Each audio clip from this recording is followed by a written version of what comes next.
2,000 years ago to Jerusalem. At that time, it was part of the Roman Empire.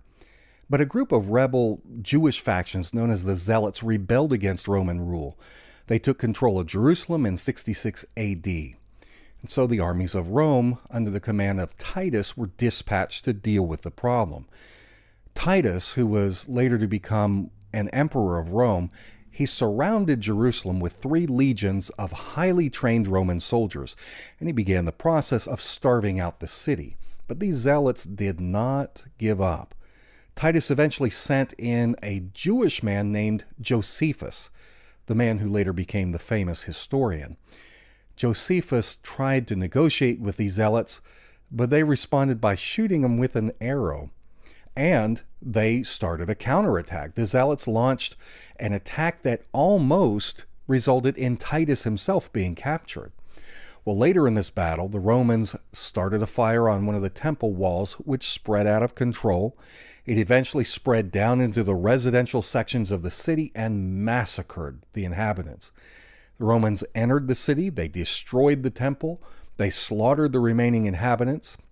Josephus recorded that the corpses were piled higher and higher on each other, and that these dead bodies eventually created a river of blood in the city.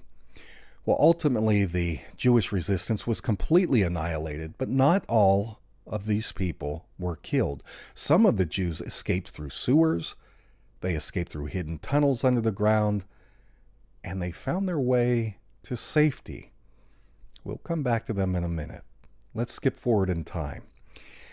Around 395 AD, the massive and absolutely sprawling Roman Empire was divided into 2 halves by Emperor Theodosius. The western half, with its capital in Rome, was sacked by barbarians just 15 years later, and by 476 AD, the fall of the Western Empire was complete. The eastern half, with its capital in Constantinople, which is modern-day Istanbul, Turkey, that continued to exist for another 1,000 years. But what happened to the lands in the west during this time? Well, without the Roman Empire in control, these western lands fell into a period that we call the Dark Ages. It lasted roughly from 500 AD to 1500 AD, and the people quickly devolved into a state of intellectual, cultural, economic depression. The fires of knowledge that had been stoked by the Roman Empire were reduced to weak flickers of light that threatened to be snuffed out. But not all was in total darkness at this time. In the Iberian Peninsula, what we know as Portugal and Spain, there were a group of people who were on the ascent, a people who would not only preserve much of the knowledge that was being lost during the Dark Ages, but a people who themselves made invaluable contributions to civilization. And these people were known as the Moors. Back up just a little bit. The founder of Islam, a man named Muhammad, was born in Mecca, Arabia, around 570 AD, and he would go on to not only establish a religion, but to create a new unified polity in the Arabian Peninsula. And if you don't know, a polity is a group of people who are united together by something as a political body. So in the case of these Arabian followers of Muhammad, that unifying force was their religion. So this religious-based polity saw a rapid geographical expansion, largely through violent conquest. And under Muhammad, the Muslim conquest took over all of the Arabian Peninsula by the time of his death, around 632 AD. Under the next set of Islamic leaders, known as the Rashidun Caliphs, the territories of the Levant and much of North Africa came under Muslim control by 661 AD. But the Muslim conquest continued, and they expanded rapidly, so that by 750 AD, during the period of the Umayyad Caliphs, the Muslim empire stretched eastward into what is today Afghanistan and Pakistan, and westward all the way into the North African lands known as Morocco and Algeria and Tunisia. That is where the Arab Muslims encountered the pre-Arab inhabitants of those lands. It was a people known as the Berbers. These Berbers spoke a set of languages that are related to ancient Egyptian. And the people had existed in North Africa for thousands of years. They had several different cultures. Their lands had been invaded by one power after another, from the ancient Romans to the barbarians to the Byzantines, and by the 7th century, the Arabs. So with the Muslim conquest came a rapid Islamization of these Berbers in North Africa. In 711 AD, the Umayyad Caliphate set out to cross the Strait of Gibraltar and conquer this Iberian Peninsula. Most of the troops were formed from these North African Berbers, and in time, these people came to be known as the Moors. Moor it's somewhat of a catch-all term for the Muslims of these Iberian lands. So while most of Western Europe was rotting on the vine, the Moors were developing new scientific methods and creating astronomical instruments like the astrolabe, which was used to measure the position of the stars and the planets. The Moors not only brought about great advancements in astronomy, but also in physics, in mathematics, chemistry, medicine, geography, agriculture, language, philosophy. And while very few people in the rest of Christianized Western Europe could even read or write, 99% of the Moorish population was literate. They had 7 universities. They had scores of public libraries that were home to tens of thousands of manuscripts. The Moors preserved these historical documents. They would have been lost for all time if not for the Moors. The Moors are known for their exquisite architecture and for their city developments.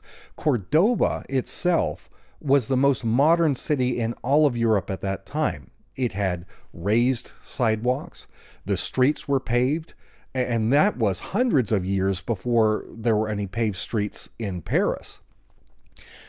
There were thousands of lamps that lined the streets to illuminate the streets at night. And Cordoba had 900 public baths. The Moors were a very clean people. They also built the Great Mosque of Cordoba, which is still one of the architectural wonders of the world. Its gold and scarlet roof is supported by thousands of columns made of marble and jasper. And it's got brass and silver lamps that dot the interior, lighting the mosque as it burns perfumed oil. Historians acknowledge that there were no lands anywhere in that part of the world during the 8th century that was as admired as that of the Moors.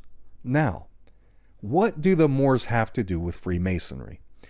The Moorish people did 3 things that contributed to the later development of Freemasonry, although some of it indirectly. First, the Moors were a vital link between ancient and more modern civilizations. They preserved many of the records that contained ancient knowledge and wisdom that was to later re-illuminate Europe and help bring it out of the darkness. A lot of this from the Egyptian mystery schools. And among that ancient knowledge that was preserved by the Moors were, as I said, the mystery school teachings that would be used to fuel the rebirth of mystery schools and secret orders as they developed in Europe. The Moors were intimately connected to Mother Egypt through the Islamic Caliphate, because outside of Cordoba, you had major Islamic centers established in Baghdad and in Cairo, Egypt. So this link between Egypt and Cordoba helped to spread the knowledge of the Egyptian mystery schools into Western Europe. Remember, these Moors had come from North African peoples called the Berbers, who had themselves long maintained Egyptian mystery schools within their communities.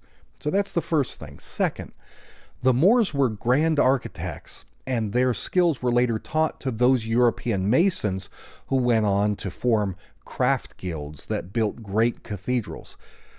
Freemasonry is brimming with architectural symbolism, and we have the Moors to credit for that.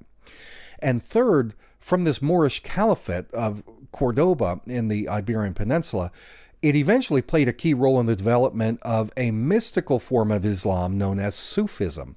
A Sufi is a Muslim whose beliefs are strikingly similar to the Gnostics. They believe in the power to transcend the mortal ego and the potential for oneness with deity. Their mystical rituals and their practices are designed to help the practitioner to experience direct encounters with God. So those Muslims who we typically consider to be the extremists, they strongly dislike the Sufis, and they tend to persecute them just as the Catholics persecuted the Christian Gnostics. Well, in the 8th century, there lived a Sufi Muslim named Massara, Ibn Massara. Many consider him to be the founder of the first Sufi school in Cordoba. Sufism certainly predated Massara, but what made him unique is that his teachings were much outside of what was considered mainstream belief by Sufis at that time, the Sufis in the East. His beliefs were undoubtedly influenced by his knowledge of Egyptian mystery teachings. In time, as with the Christian Gnostics, the Islamic Gnostics came under heavy persecution and they were forced underground. Now, let's move slightly to the east and pick up with what was going on in that part of Europe. Not long after the death of Ibn Massara in Muslim Spain, a Germanic people known as the Franks began to conquer territory that formerly belonged to the Western Roman Empire. These are lands that we today know as Western Germany, Belgium, and France. Well, this newly created territory was called the Frankish Empire. The Franks started emerging in the 3rd century from Germanic tribes that were living along the Rhine frontier. And a subgroup was called the Salians. And they were allowed by the Roman Empire to begin settling in that region. Well, in time, a dynasty of kings emerged from the Salians known as the Merovingians. The Merovingians began to fight against the Romans in the territory of Gaul, which is basically modern-day France. And the first of these Merovingian kings to fight off the Romans was Clovis. Clovis was the first of his line also to convert to Christianity. Now, if you'll pardon me a brief diversion, I've got a particular interest in this period because of my own family connections.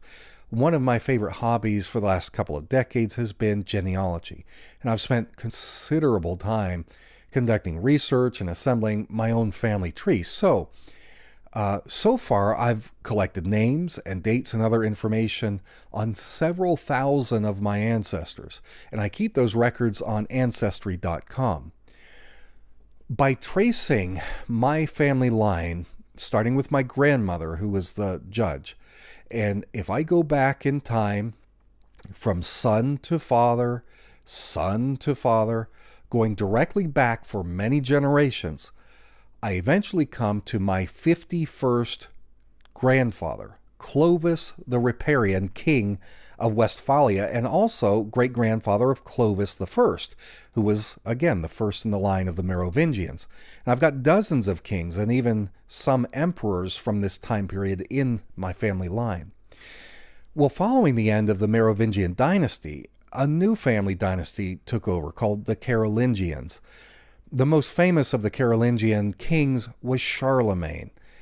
Charlemagne took the throne and he formed an alliance with the Catholic Church, which was growing in power. On December 25th in the year 800 AD, Pope Leo III crowned Charlemagne as the emperor of the new Holy Roman Empire, merging together political and religious power. So this emperor maintained control over his territory by placing regions under the control of a group of families. These families were related to one another by repeated incestual marital alliances. The families were called Rex Deus. Rex Deus families claimed to be descendants of the Jewish priests of Jerusalem. So goes the myth. Before fleeing from that Roman destruction of Jerusalem in 70 AD, these powerful Jews first hid their treasures in strategic places around the city so that Titus and the Roman army could not take them as the spoils of war. And these Jewish priests hid not only treasures from the temple, but valuable scrolls containing Essene and Kabbalistic mystery teachings. These leaders then made their way through the tunnels out into Europe, gradually marrying into some of the most powerful noble families at that time. 24 of these Jewish priests became the patriarchs of families that were later known as Rex Deus. Rex Deus in Latin stands for king gods. The influence of these families extended not only throughout Europe by controlling the European nobility, but they grew in such power that they began to challenge the power of the Catholic Church itself. These were crypto-Jews, or Jews who hid their Jewish identity from public knowledge. Many of them actually joined the Catholic Church and gained influence from within it. One of these men was Bernard de Fontaine. He joined the Cistercian order, and afterward he brought many of the male members of the family into the order with him, and to many this made no sense. The Cistercians were an order of monks and nuns, and from outward appearance the choice by Fontaine to become a monk was pretty foolish. But time proved that Fontaine had a plan, and that plan involved his use of the network of Rex Deus nobles to help elevate him to a position of high influence within the church at blistering speed. Not only did he become the top advisor to 2 popes, but his position of authority led to him becoming an advisor to kings and emperors. Over 120 of Bernard de Fontaine's public sermons, if you go back and read them, they contain esoteric references to King Solomon's temple. And Fontaine even became the official spiritual advisor to a branch of craft masons who called themselves the Children of Solomon. Now, those who are already familiar somewhat with Freemasonry know that the central teachings of this society revolve around the building of Solomon's temple, but we'll discuss that in a greater detail in a later episode. First, there was one very significant thing that Bernard de Fontaine did that left a monumental mark on the course of European history. Fontaine laid the foundations for a sect of warrior monks who would later become known throughout the world as the Knights Templar. Conspiring with Fontaine were the powerful European Rex Deus families, including the Royal House of Flanders, the St. Clairs of Roslin, the Seatons, Fontaine's uncle, André de Montbard, Fontaine's cousin, who would later become the Patriarch of Jerusalem, and a man named Count Hughes of Champagne, who was arguably the most powerful nobleman in Europe at that time. Count Hughes was just one of the counts of Champagne. Champagne was a northeastern province in France, and yes, that is the place from which we get the name of the bubbly alcoholic drink. These counts were related by both marriage and by blood to the St. Clairs, who were the Capetian kings of France. They were also related to the Duke of Normandy, they were related to the Duke of Burgundy, as well as to the Norman Plantagenet kings of England. The seat of power for Count Hughes was in the county of Champagne, but in the city of Troyes. Troyes' reputation as a center of learning, much of the credit deservedly goes to the neighboring Moors of Spain for keeping this knowledge for them to use, but Troyes was a magnet for scholars and European intellectuals. Troyes became the home of several Jewish families. In fact, the second greatest Jewish scholar, a rabbi philosopher known as Rashi, had a very large school of Kabbalah in Troyes. And here we arrive at the subject of Kabbalah. Volumes can and have been written about the subject, so I won't try to cover that topic in great detail in this video. But basically, Kabbalah is Jewish mysticism mingled with Gnosticism. It's a set of esoteric teachings that, like Gnosticism, tries to bring about a kind of spiritual liberation and realization that leads to a connection with God. It's claimed that Kabbalah reveals the structure of the entire universe to the practitioner. And this person who practices is able to learn for himself through Kabbalah that our world is surrounded by an immense benevolent force, a force called the Creator, which man can connect to through personal experience. The foundational scripture of Kabbalah is called the Zohar, which in Hebrew means splendor or radiance.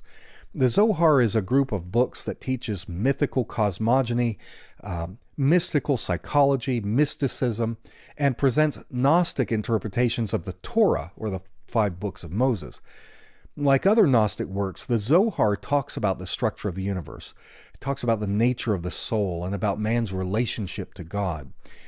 It was published in Moorish Spain in the 13th century by a Jewish writer named Moses de Leon. And Leon is credited, or he credited the work to a 2nd century rabbi who was forced to hide in a cave from Roman persecution. And during his 13 years in hiding, he allegedly wrote the Zohar. Now, I don't yet own a copy of the Zohar, but once when I was leaving a used bookstore, I rifled through this free book bin and found this book called Kabbalah for Teens. I didn't have anything about Kabbalah in my library, so I picked it up. The introduction of the book reads, the title of this book, Kabbalah for Teens, would have shocked the ancient scholars and teachers of this secret mystical tradition. In simplest terms, Kabbalah is a profound way of interpreting the Bible and its relevance in our lives as individuals, as well as the place of our species in the universe as a whole. Now again, I don't offer any personal endorsement of these claims. Those who are practitioners of Kabbalah, they believe that the system predates the world's religions, but the widespread emergence of Kabbalah actually took place in the 12th century in southern France and in Spain, the very territories that we've been talking about in this episode. It emerged in the same locations as Moorish Sufism and Frankish Christian Gnosticism. And that's because all of these various schools of mystic teaching originate from the same ancient sources that I've been going over in this series. No matter which religion or spiritual tradition that you may personally prefer, each one has its own version of Gnostic mystery cultism. There are all of these offshoots. From ancient Egyptian cult teachings emerged the Greek and later the Roman mystery schools. Then came the mystical and Gnostic teachings of Judaism, Christianity, and Islam. And it was in this environment in medieval France that Rex Deus began combining the ancient initiation teachings and ceremonies together, connecting them together in a secret society that worked together in the shadows to advance the interests of members of this cult and of Rex Deus. So in 1104, the man I was talking about, Count Hughes of Champagne, he met with his co-conspirators, and then he went off on his own, going to the Holy Land, where he dwelt for the next 4 years. He went home, then traveled again to Jerusalem in 1114. But this time, on his return, he made a significant financial donation. He gave a lot of land to this Cistercian order that had been infiltrated by Bernard de Fontaine and his allies. They built the Abbey of Clairvaux, and Fontaine was named as its first abbot. And if you don't know, an abbey is just a complex of buildings used by a group of monks. Now, some say that Count Hughes and his fellows in Rex Deus knew of the hidden treasures of their ancestors, the Jewish priests of Jerusalem, and that his journeys to the city were to find and retrieve some of that wealth for the financing of a new order of monks who would outwardly appear to be warriors for Christ, but who were also secretly members of a secret society operating on behalf of the powerful Rex Deus families. We know the name of this order. It was called the Poor Knights of Christ in the Temple of Solomon, but it's most often simply known as the Knights Templar. I am really excited to talk about the activities of these Knights Templar with you and how it relates to Freemasonry. So stay tuned for that episode and a lot more. For Blackstone Intelligence, I'm Jake Morphonios.